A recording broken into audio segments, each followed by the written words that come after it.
goes to. I can't. That's not. Oh, that's not. He was big and strong and a la la la la la.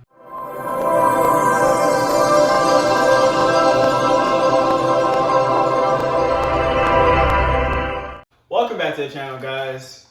Kafari, Chandler, y'all know the drill. And yesterday we watched The Black Phone, which was an excellent movie by a horror movie standard. Yeah, there you go. That's what I was I mean, like, critics actually get paid to do what we do. Kind of holds horror movies to a different standard, so. Yeah. But thoroughly enjoyed it. I'll let the person who's the movie expert speak, and I'll speak afterwards since my opinions usually varies. I loved this movie. I could not. We were in the same theater, and I was like this the entire time. I was on the edge of my seat. It is such a good thriller. It's not. It's kind of a mixture of a slasher and kind of a. I don't know. I don't want to say Conjuring because there's not really. That much there are spirits, and there are stuff that move by themselves. But I don't. It's just a mixture of. Yeah, it's just a mixture, and it works so well. I would call this a horror masterpiece, a modern horror masterpiece. I absolutely love this movie. I love the characters. I love the villain. The villain is so interesting. He's so mysterious, played by Ethan Hawke, called the Grabber. That's what they call him because he grabs kids. And the kills, we only see 2 kills in this movie. At least we only see 2 kills. The audience does.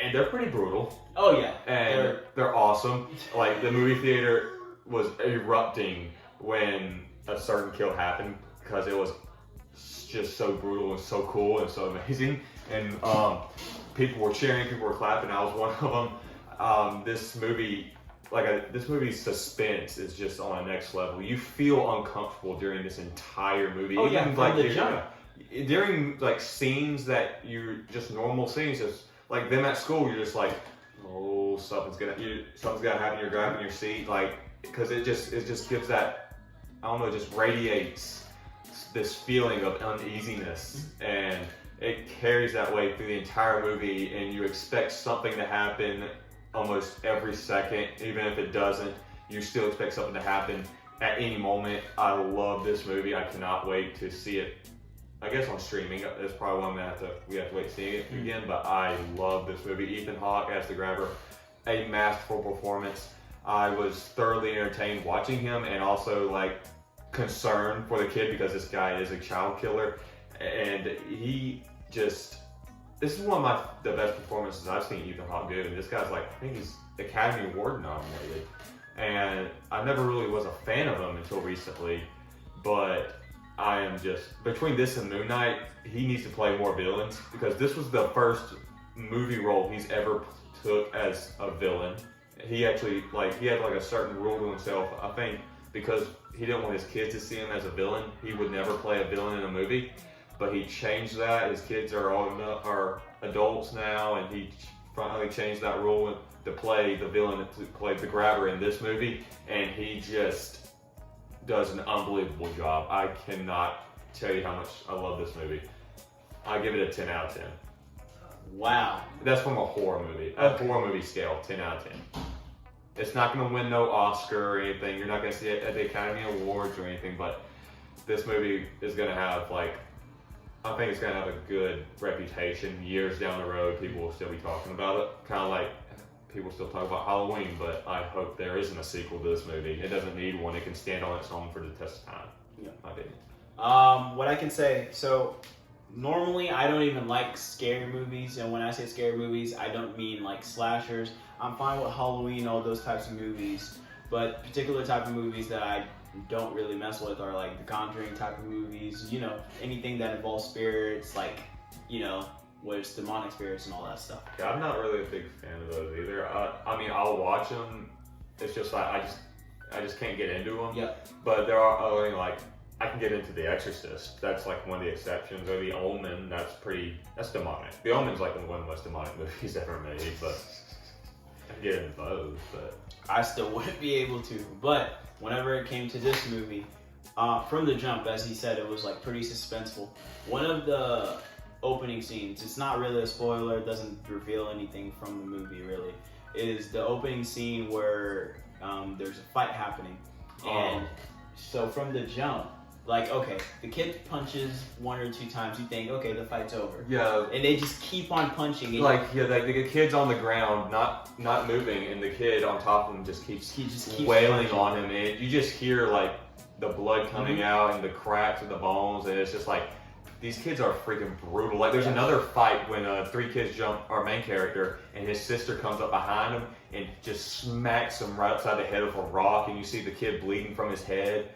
Which, oh yeah, by the way, the sister is my favorite character in this movie. She's besides Ethan Hawke, she is the star of this movie. She steals the show for me. I love her in this movie. But whenever it came to this movie, you know, I'm usually pretty big on jump scares. Like, I like jump scares. So there were a couple, and none of them got me, surprisingly. Which I was, low-key panicked. Because like, I have a bit of anxiety. So like, throughout the whole entire movie, my anxiety was like, at the top. But just the way, like, the movie makes you feel weird. Like, you're like, okay, something's about to happen. Like, you know that feeling in a regular horror movie or a lesser horror movie where the killer's chasing the girl stops and hides in one spot, you know, and you just feel that suspense, like, you know he's gonna pop out anywhere, but where is he gonna pop out of? You feel that throughout this whole movie. It never lets up. Yep. And I loved it. Yep. And for a horror movie too, it had like there were some funny, you know, little elements throughout too. A lot of the dialogue, especially from the kids, is pretty hilarious. Yeah.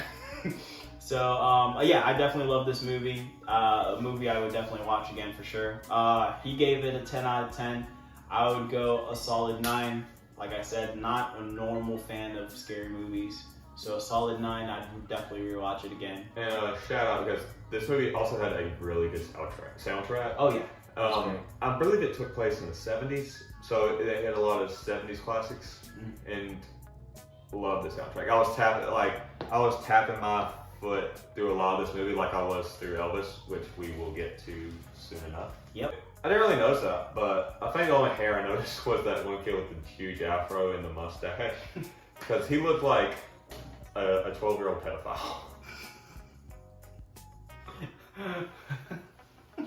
Fair enough. 9. 10. All right. I'll catch y'all.